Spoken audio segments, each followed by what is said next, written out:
Tai sveikučiai, malonu matyti. Esu Jonas, šiuo metu esu chemijos mokytoja, praktikantas. Praktiką atlieku Vilniaus Petro Vileišio progimnazijai ir buvau paprašytas šį vakarą nuostabų atsakyti 2 klausimus. Tai tie klausimai skamba iš tikrųjų taip. Pirmas klausimas yra, kodėl aš nusprendžiau šito kelio siekti. Na, antrasis klausimas, tai ką aš galėčiau palinkėti jums, mėly žiūrovai. Tai į pirmą klausimą, kodėl pasirinkau mokytojo kelią kaip profesiją, jau kuris laikas, jeigu neklystu, galbūt jau 5 metai, kaip dirbu su vaikais, dirbu su paaugliais ir dirbu stovyklose.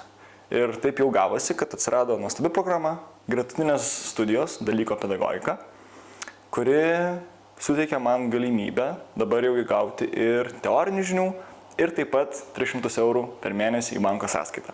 Tai 2 nuostabus dalykai, kurie pastumėjo mane būtent į šitą, tokį teorinį mokytojo kelią. Bet tikrai ne vieninteliai.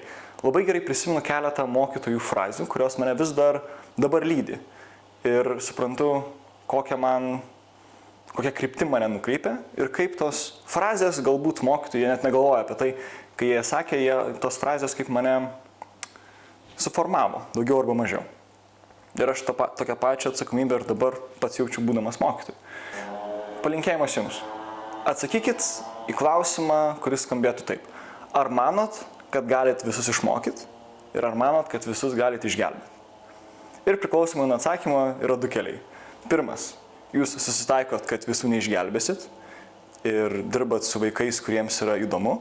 Dirbat su vaikais, kurie valgo jūsų žodžius, mėgaujasi ir jų akys spindi, kai jūs sakote jiems kažkokią informaciją. Ir tada yra antras būdas. Jūs manot, kad jūs galite visus išgelbėti.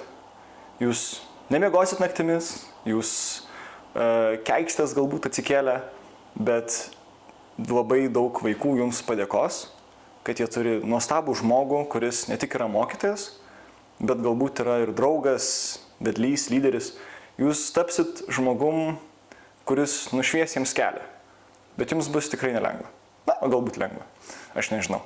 Tai toks mano palinkėjimas jums, jeigu bent kažkiek manot, kad ta mokytojo profesija yra verta dėmesio, jeigu jūs jaučiat, kad jums smagu ir malonu aiškinti ir jūs norit pasėti kažkokią idėjos sėklą jaunų žmonių galvose, eikit, darykit ir tikrai